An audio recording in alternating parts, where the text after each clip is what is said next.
Senibingelele emakhaya, ngibela singapha endaweni zaseOphongolo la sobona khona umndeni wakaSimelane odabuka esigodini sakwaShoba. Kungithusile-ke kuthiwa khona isigodi sakwaShoba la eOphongolo ngoba nami ngizalwa uMashoba kodwa-ke Showe. Konke kuneshoba nje phakathi. Umndeni wakaSimelane-ke beze nosizo abasicela sizobalela kulona ngathi kwaduka ilunga labo lomndeni elingaziwa kuze kube namhlanje. Kukhona ubaba wakho omdala ozokwazi akhulume nathi, kuphinde kube khona udadewabo wakhe usisi lo kuthiwa waduka wazosichazisa ukuthi ngabe yini abasichazela khona ukuthi abakhala ngokuthini nokuthi bafuna sibasize kephi. Kuphinde kube khona nelunga lomndeni futhi kade ngeke sikwazi ukuliveza-ke ubuso balo ngenxa yokuthi sizama ukuthi simfihle, but nawe uzokwazi ukuthi a-ede kulelu daba beze ngalo kuthina. Ngicela ukubamukela-ke njengamanje-ke umama usisi nobaba omdala wabo. Simelane, siyakubingelela. Yebo, ngiyanibingelela sihlobo zami. Ninjani? Sivukile mzali mina. Siyaphila. Ubaba uSimelane? Yebo, ubaba uSimelane waShoba. Washoba? Yebo, babukhosi bakaSimelane. Mawuthi kaShoba ngathi impilo shekha komama. Yebo. Sawubona sisi. Yes, Kunjani? Usisi bani igama? Baba? Okay, usisi wakho ludukile? Okay. Baba, ake sizwe ngawo ukuthi kwenze njani? Ngadukelwa ingane yomfowethu ongilamayo ogama lawo nguZanele Thina Simelane. Elokhu yagcina ukubonakala ngomhla ka-6 February 2022. Kuthe ngomhla ka-11 ngangikhani ngisithola kahle-ke isitolo ukuthi ingane sebabathe bayifonela ayitholakala ocingweni. Sazama ukuthi sizovula ikhesi e-police station. Amaphoyisa awakazange nike lutho oluphathekayo ukuthi le ngane ngabe baluphenya bayayiphenya yini leyo ndaba, ngoba wafika i-boyfriend yakhe eyona yangitshela ihamba nontombi futhi ekhaya. Washo ukuthi ugcina ukukhuluma naye ngeyi-6 wabevakashelene wamthatha esebuyela ngasetohweni lakhe. Wasuka-ke bathi uma besendleleni kwamlogo wathi uZanele ufuna ukuhayika. Wathi-ke yena no, uZanele ngeke ukhona ukuhayika, sambe ngiyokugibeza edrobheni. Wafika ukuthi-ke wafika wambeka-ke la edrobheni eOphongolo erenke. Uma-ke ngithumela untombi futhi nomunye umndodana wami ngithi hambani phela niye erenke niyobuza ukuthi wagibela yiphi imoto wasehlaphi, ngizofike ngiyithole lapha indaba. So kuma befika lapha erenke watholakala ukuthi uZanele akagibelanga imoto. Akakho nje emabhukwini aserenke. Lapha-ke sathatha khona-ke isinyathelo ngathi kabahambe untombi futhi afika avule icala. Uhamba nawo njalo i-boyfriend. Kuthe ngakusasa ngomgqibelo ngomhla ka-11 ngahamba ngaye emngcwabeni ushone elinye lelunga lomndeni kankosikazi. Uma ngibuya ngathola ukuthi ufikile yena lo i-boyfriend yakhe ewuThokozani wakwamalinga. Wathi umsendela imessage ebusuku wathi lapha ekhona u-right nethi usazokwathi ukusithela. Toti-ke sagcina nalapho-ke mina nje angagcina ukukhuluma naye ngomhla ka-11. Toti kuze kube namhla lokhu angazi ukuthi kuqhubekani.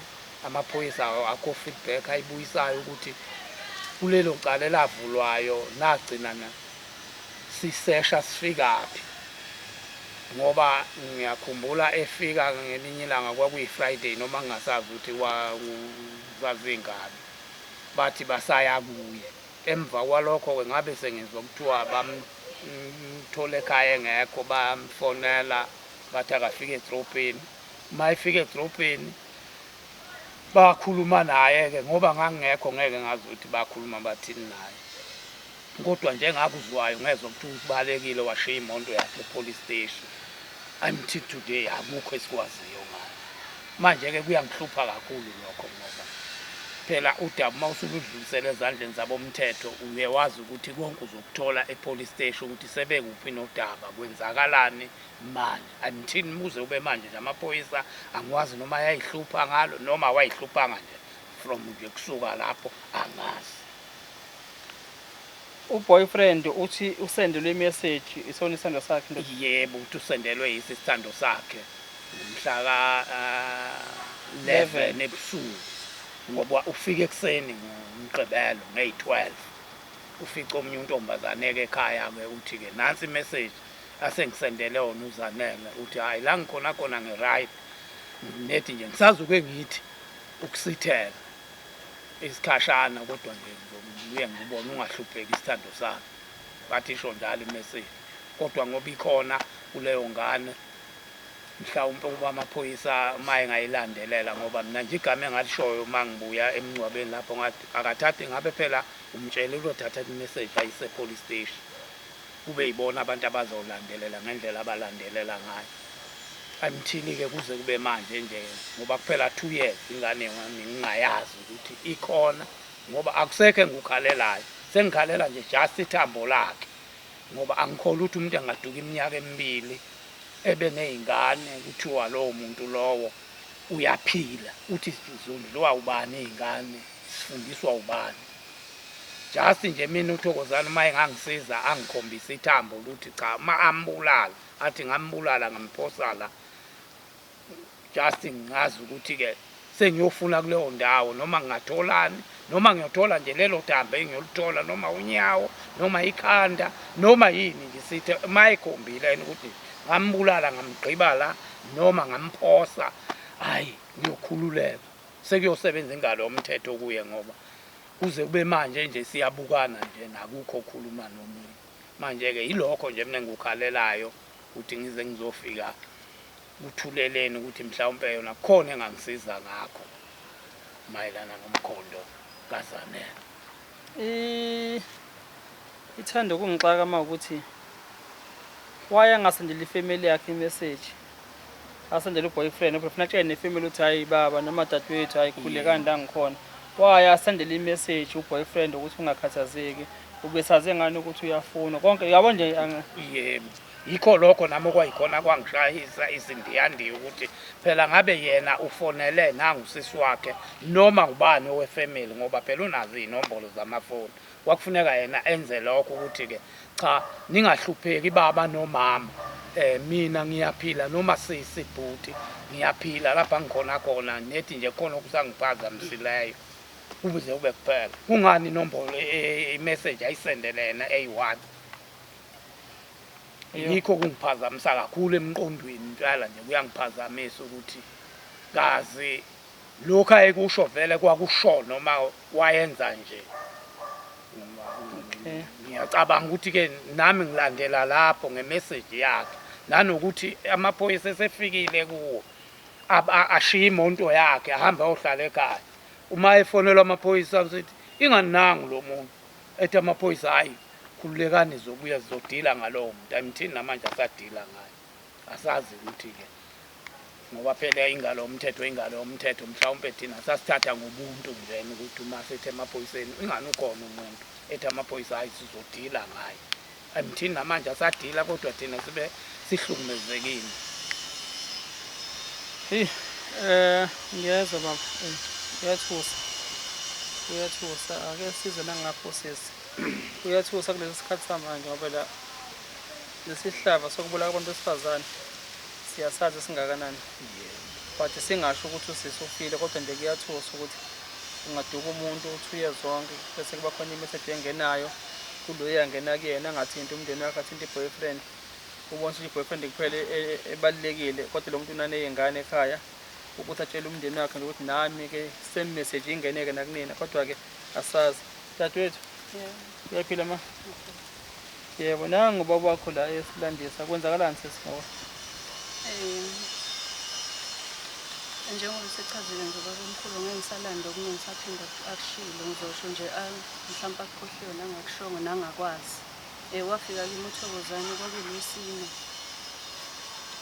uZanele wayeye kuye ngeweekend yebo wayeye kuye ngeweekend cishe kwakulwesihlanu noma kwangigqibela ngesikhathi ngifike ekhaya kini kwakulwesine kwakulwesihlanu ngifika kuwo uThokozane nawe wafika kimi ekhaya ngolwesine wazongitshela ukuthi uZanele akamthole efonini mina ngabe ngiyazi ukuthi ngathi uZanele kade kwasenamnumzane efonini wagcina ethi uyakwashoba uyakuyo uThokozane esuke emele wandlula ekhaya ngoba mangabe uyakwashoba uyandlula entuthuko la kade sihlala khona noZanele ekhabo mama. Ngimbuze Zanele yini edlulisa ekhaya yini kusakuthokozani ngoba phela wena uhamba la wathi ukushayile awusamfuni ini ethi-ke i-long story. Ngithi mina yini indaba ungakungitshelele long story ethi hayi ngizobuya lapho ngizondlula la ngizofika lapho ngomgqibelo ngoba ngithengele untando ubhakha lo mntana wakho omdala ngimphathele ubhakha. Ngithi mina ayi okay. Okay, uphazanisa nesifami. Yeah. Udlula uqhamukaphi? Uqhamuke emele. umsebenzi Empumalanga. Yeah. Asebenzela empumalanga. Ebesebenzela ekhaya kwathi mangabe bexabana naye lo Thokozane wahamba wathi uya eMelo akafuni ukuthi ehlale la ngoba uzobe lokhu eza la ekhaya ezigcina mhlambe ethamba emxolelo. Usuke empumalanga uze kodwa ngapho uphongolo. Uze kuye lo boyfriend uThokozane. Okay. Alright. Ayike ukuthi efike kuThokozane ezongitshela ukuthi ufikile vele uZanele kuye ngeweekend. Uma ngabe efika bakhuluma nje hayi baba right. Wase usiyamkhapha ngesonto wayombeka erenki. Long distance. Ay ethi manje ke asiye police station ngaleso sikhathi ngoba phela uZanele usenesikhathi elokhuzanele engatholakala ngithi mina asikwazi ukuthi singaye police station phela kunabantu abadala okumele ukuthi le ndaba indlule kubo. Ngithi mina ngcono ngikashoka baba usutshela bomkhulu ukuthi nanguZanele ngasatholakala. Sihambe ke ngolesihlanu siye kwaShoba masifika kwaShoba simthola bomkhulu simbikela udaba eyichazele yena ukuthi ugcina ukumbona kanjani. Esho ukuthi wamthatha wayombekele erenki. Esethi bomkhulu hamba Zanele nonathi niye renki naye uThokozane. Niyogcina phela emabhukwini ukuthi ke wafika noma kafikanga. Hayi masifika lapha erenkini sicele ku driver besinikeza amabhuku angesonto. Zanele akekho. Sicele nawe ngomgqibelo akekho. Sicele nawe Monday ukuthi mhlawumbe phela khona lapha ajikela khona Monday akekho. Nawe Tuesday akekho. Ngithi mina ayikho lento. Ebesethi unathi asambeni ke police station siyovula icala siye ke police station sifike sivula icala sibatshele amaphoyisa. Kuthi siqeda uvula icala kungene imessage futhi imessage yesithuke efonini kaPhumla umngani kaZanele ethi ke Phumla nge-right la ngikhona tshela uNtomfuthi ukuthi ke nge-right nizoza kodwa ekhaya ngizonibona manje. Ay kungididele ukuthi yini lokho esendela uThokozane iPhumla esendela uThokozane message ephinde esendela noPhumla wayangasendeli mina umuntu ohlala nezingane zakhe. Efone futhi noThokozane besafona asisakhuluma lapha esho ukuthi naye imessage uyitholile vele yakuzanele esho ukuthi right lezo zinto ayikhuluma ku message. Emva kwalapho ke ilapha sagcina khona ukukhuluma noThokozane ngoba isekhuluma izinto eziningi etheni ufuna ukuyibulala Ubani ufuna ukuyibulala manje? uThokozane. Lona isoka leli. Awathi ke ngoba mina akayazi into engifike ngitshela amaphoyisa. Mina amaphoyisa ngafike ngawatshela lento le angitshela yona ukuthi uZanele ufikile kuye wamkhapha wambekela erenkini. Uma ngabe umngani kaZanele lo Phumla esembuza ukuthi esimbuza iside Thokozane umbeke kuZanele ethi hayi ngimbekele ngaseClicks. Asambekanga futhi erenkini. Yeah. Amaphoyisa ke mayiseshe ethi ngoba yenamlando uThokozane ambuza ukuthi wambeka phakathi wambeka lapha ngaseSpa. Asambekanga futhi erenkini. Ngifuna kulokho kwase police station lokho ukuthi wabiza amaphoyisa washiya imoto. Amaphoyisa athi aya kuye yena angazi noma amlanda owazisela kodwa nje ngathi izinto ezaba kanjalo wafika khona athi ambuza ke washo ukuthi uZanele bagcina na kanjani ukuthi ubaleka kanjani ke police station eshiya imoto nami ngazi ngoba bathi washiya imask phezu kwetafula lapha ehleli khona Imask nemoto. Yeah. Akaza ayilanda imoto. Azangazi. Ukhona kodwa ekhaya. Yebo khona. Amaphoyisa futhi awakumlandelela.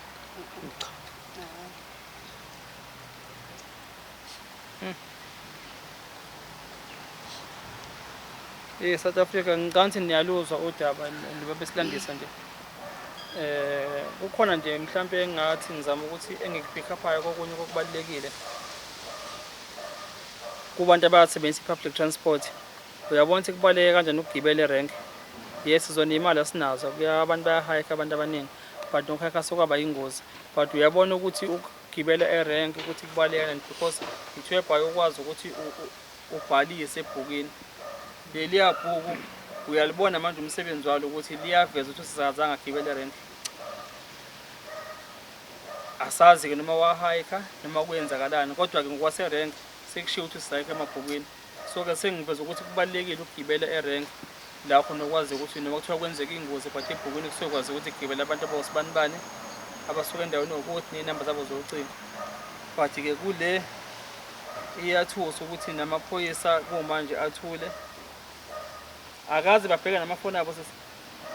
Bathi bawabheka amafoni. Aveza ukuthini? Ngoba ugcina kwakhe bathi yagcina ukudonsa mangabe ubheka emagudu. Emagudu khona lapho ngona. Yebo, uma uphuma nje lapho ngole ngathi ubheka le ezansi. Uma uye Piet usaza Piet Piet iseMpumalanga. Amagudu ale. Amagudu le. kuyini ngamagudu indawo yakhela abantu wakha abantu wakwamaplazi. Lama message asendiwa ngisasele ngenamba yakhe. Yebo, asendiwa ngenamba yakhe uzamela. Abawatholi bona ukuthi asesawasuka kephi asende ekephi. Okunye ke phela kuyindida ngefoni kaZanele, ifoni kaZanele phela usuno 2 years lo muntu elahlekile. Kodwa mangabe angithi kumele ngabe mhlawumbe inamba yakhe isinikwe omunye umuntu. Kodwa uma uyifonela nje vele ifaka voicemail njengefoni evaliwe. Kuphinde kusixabe nje futhi nalokho ukuthi lo muntu no 2 years for sure inamba yakhe ngabe sisetshenziswa umunye umuntu. Okay. Noma ngingenayo i-idea mhlawumbe ulwazi ukuthi inamba thathe singanani before nalokho kodwa ngicabanga ukuthi ngingasiza nalokho ukuthi i-question ukuthi why inamba engathathwa omunye umuntu because it's 3 months. 3 months. Yebo, 3 months. Mangabe ungayisebenzisi kuba 3 months ukuthi unikeze omunye umuntu. 3 3 months. 3 months. Uma nifola nje lokho isikhathi ni-check ayisebenzi. Ayisebenzi. Okay. No, okay, enifisa sinisize ngakho ikhona kuphi? Ngifisa nisize ngakho yikho ukuthi njengethuleleni ngoba siye sizwe ukuthi iyakhona ukulandelela udaba lomuntu mangabe lunjena ngoba kuze size sinithintele lokho njengabantu abakhonayo ukulandelela. Mhlawumbe bengalandelela kulo boyfriend yakhe engithokozana ukuthi Thokozani akusisize nanku umndeni wokusimelane ukhala ngelunga lawo wamthini vele umntanami. Mhlawumbe kini kukhona ngakusho okungcono kunalokhu akusho emaphoyiseni esingakwazi amaphoyisa ukuthi athi uma emsesha ukuzaza abaleka shiya imoto yakhe. Yini lena yayimbalekise emaphoyiseni? Yilokho esekufuna kakhulu nje ukwazi ukuthi ithuleleni mhlawumbe izothi uma imbone efika ikhuluma naye ukuthi sicela usikhombise nje ukuthi uZanele wambeka aphi kuphela. Mhlawumbe khona lapha singathola ungehla khona umthwalo emahlombe khona ukuthi cha ithe ithuleleni mayifika kuye icoca naye wagcina eshilo ukuthi yini ngoba phela esho lapha kusibalo wakhe ethi ngoba ngiyazi into ayikhuluma emaphoyiseni sengifisa ukuthi ngiyibulale ngizosuke nje ngiyibulale. Yini lena zoyibulalela yona uma ngabe kazi into ngoZanele ngoba phela uma ngabe ngingazili ukuthi ufuna ngiye police station uma ngabe kukhona indlela amaphoyisa ayingesabisa ngayo ngizothatha ilunga lomndeni ngithi cha angibaleke emaphoyiseni. Inkinga amaphoyisa ayangishaya ngishayela into engingayazi awaseshe mina ngendlela asesha ngayo. Le message abese uyayithola ngithi mina kufuneka ukuthi ngabuyise police station. Yini inkinga imenze ukuthi angasayise police station ngoba phela kwafuneka i-message athi maphoyisa nansi i-message angisendela yona ngomhla ka 11 kuzosa kube yi12.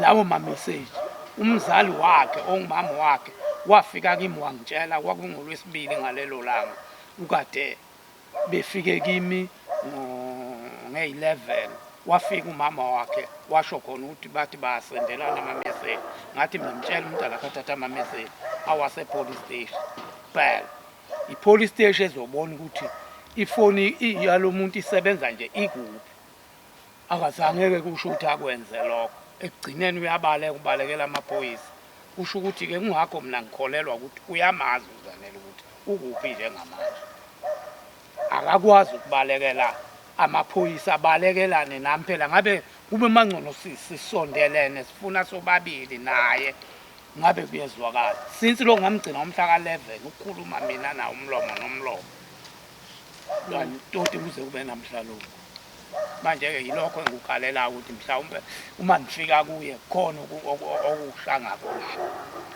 Hayi ngiyabonga baba. Sis nawe ufisa ukubuza ubaba? Okay. No, owethu thina esingakwazi ukuthi sikwenze ngoba angeke sithi siya kuyena authoriziwe mhlawumbe zona amaphoyisa but owethu nje ukuhlala phezu kwamaphoyisa sibheke ukuthi asenze uphunyelo lingakanani icala likephi ngophunyelo lawo yabo sibheke lapho ukuthi kukephi la mhlambe oxega khona lapho nabaqinisa khona ngoba akwazi phela ukuthi nganyama lo muntu kanje kuthuleke nje njengoba nikhala nomndeni nithi amaphoyisa awanitsheli lutho kube kenenivula icala ngelahlo lengane yenu kurongo akhona lokho 2022 angithi yebo 2022 February 2024 manje June yabo almost 2 years full 2 years uyabona nje ukuthi akakwazi nomseshi uyaganga ngithi yabo uyaganga uma ukuthi ayikho into ebriefa ifamily ukuthi yabo ngoba kwalokho nithi khona ama message funa ngabe usefile wantshelwe nesesishile uthatha imessage ivela kephi but ke asazi mhlawumbe ke indlela abaqashwe ngayo abathondwa ngayo college yabo ukuthi hayi amacala kanjeni wathatha ngayo indlela ngithi yabo yebo sokhuluma nosisi bengithe ngeke sikwazi ukuthi simveze sonela sesungumele nje lama yebo sawubona Sawubona baba. yebo kunjani Siyaphila. ngiyaphila ma ikupho wehlobo nawe sesilayikha ngithi Yebo. Ngisihlobo nami. okay yeah okay ungathini sisekuleni kulesizwe Uqala nje ngiyabonga abafowethu ukuthi nisukume. Kade ngitshela indeni wami ngithi noma ngaba sithola lutho kodwa ukwazi ukuthi khona esizamayo ukwenzela ngisho izingane zakho uZanele zazi ukuthi kwahamba umama bazama kababe khona bahluleka. yeah Ukuthi ukwengeza kule nto enishoyo uThokozani mayeqeda ukubaleka bayangitshela ke amaphoyisa ukuthi usebalekile uThokozani. Ngiyasuggesta kuwo webabhemi anizama ukuthola ukwenza into khona into yokulandela ama cell phone records yes ukuthi bayothola ama details ke manje ukuthi vele ngaleli langa section bani section 205 yes why bahamba bafika phi noZanele yes uma sebuya ama record aveza ukuthi akaphelanga emagudu in fact wadlula wahamba samuntu ongathi ufuna ukubheka eFrayed. My concerns were ucolleague I think ucolleague kaZanele ngathi mangimfonela wathi we sisi uZanele uthi ubeyamshaye angithi uZanele mhlophe so ubruza kalula so ubeyamshaye mase emshayile kamvayile endlini ke mhlawumbe phela 2 weeks ukuthi angaphumi enama bruises emsabisa afuna ukuthi mina ngohambe kokulahla leyo phongolo la sineyiqiwe iningi ke la uphongolo umfula empeleni so miningi imigede khona along the river umfula uphongolo. So uma sekuvele sengasekho esebalekile uThokozani enhlizweni nami ngicabanga ukuthi amaphoyisa azobona ukuthi no man kunesizathu asibuyele simlande ngoba manje sekuvela ukuthi la etheni ugcine khona ngemoto ngoba uthi wagcine bekumuntu la ku R66 nje iduzane ewayehake eyohike ebheke kwaNongoma. So uma sekuvela ukuthi kanti uhambile waqhubeka nomgwaqo nawo le phone kaZanele phela akusiyo ohambayo kusho ukuthi ifone yilokhu iyahamba ne so ngithi ke enhlizweni yami even more reason ukuthi mlandeni ke niyombuza akayivezanga le information ukuthi kanti yena wahamba wazofika le ngabona ke behudula inyawo ke ngaze ngagcina sengibona ngathi akusemnandi obudlane ngiyabona sebuthanda ukulimala kwaze kwaba namhlanje kodwa isection 205 reveals ukuthi uThokozani okanye cellphone kaZanele kaThokozani yahamba yaze yofika le imessage ke sisi le anitshela kuyo ukuthi ningakhathazeki amaphoyisa athi uyisenda useNcotshane kunelokishi ke la mhlambe 8 kilometers away from here Yes. ilokishi lala uphongolo libizwa ngeNcotshane bathi iyayidonsa eNcotshane cellphone kaZanele Okay. so emva kwalokho ke kaze baphinde ke mhlambe bangixoxele noma ngeke ngithi abenzanga lutho kodwa bazaphinde bangixoxele ukuthi sekwenzakaleni then ke it's concerning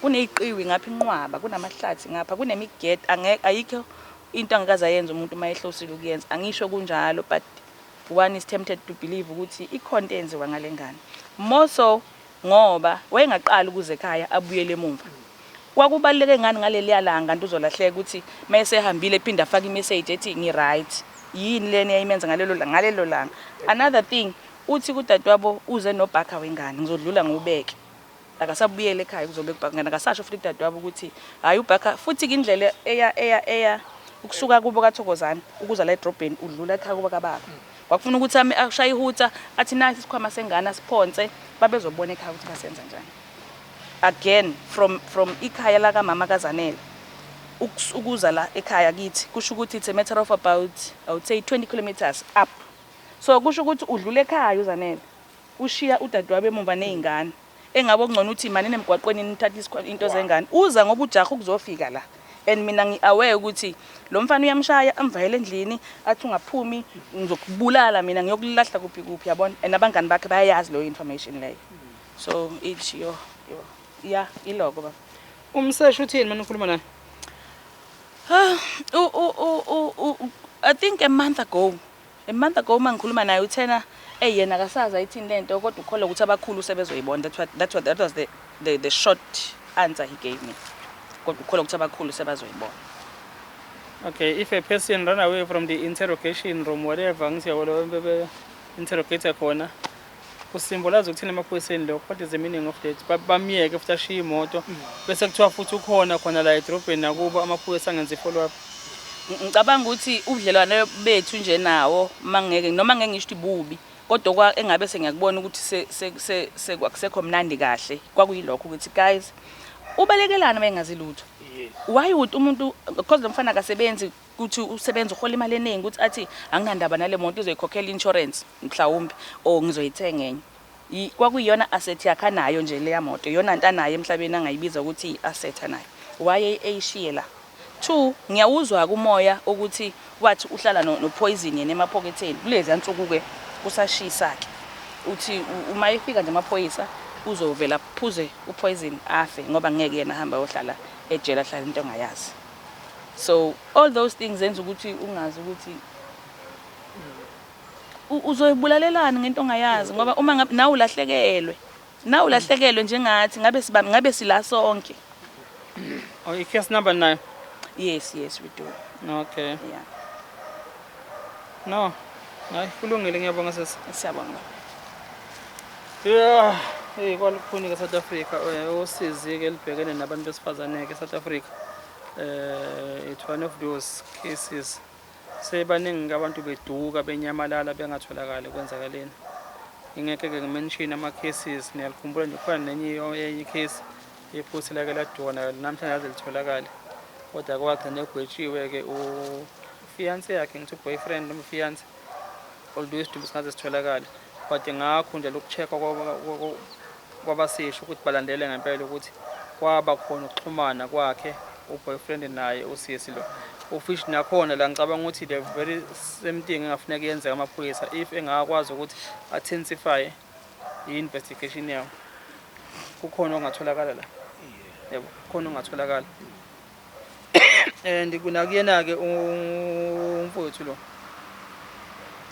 kuyathusa mase vele soka nje abaleke emaphoyiseni uthi ubalekelani yini le asimbalekisa ebe naye lahlekelwe nokuthi ke kulento yamafoni if kuzophinde kubhekisise kahle ngicabanga ukuthi khona information engakwazi engaphindi ivele more because nami njoba nginani nje la eyami ifoni siyasho ukuthi ngimile nani njoba niphethe amafoni nje ngithi yabona seyasho ukuthi hayi uthuleni kade lapha phakathi kwenu ophongolo nami uthi ngeke ngafika la uphongolo.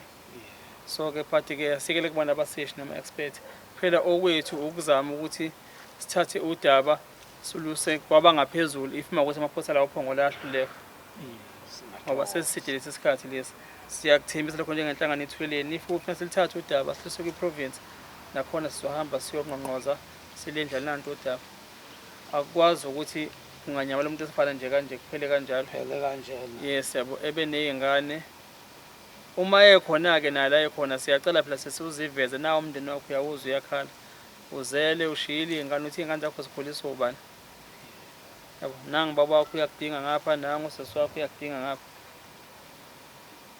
Yabo naye ku boyfriend wakho lo uyakudinga lo msandla ama message ukuthi uthi awungakhathazeki. Ukhathazekile naye ngoba phela uyisithando sakhe. Buya phela uze kuyena. Yabo la ukhona nje buye uze kuyena. Uwona usuyobona kubuya naye abuye futhi azotshela umndeni ukuthi hayi nangu siyangithinta futhi naka ama message noma kuseyafona. Siyacela ke sisi yabo ukuthi vele la ukhona. Cha ngane zakwethu siyabonga ngane zakwethu.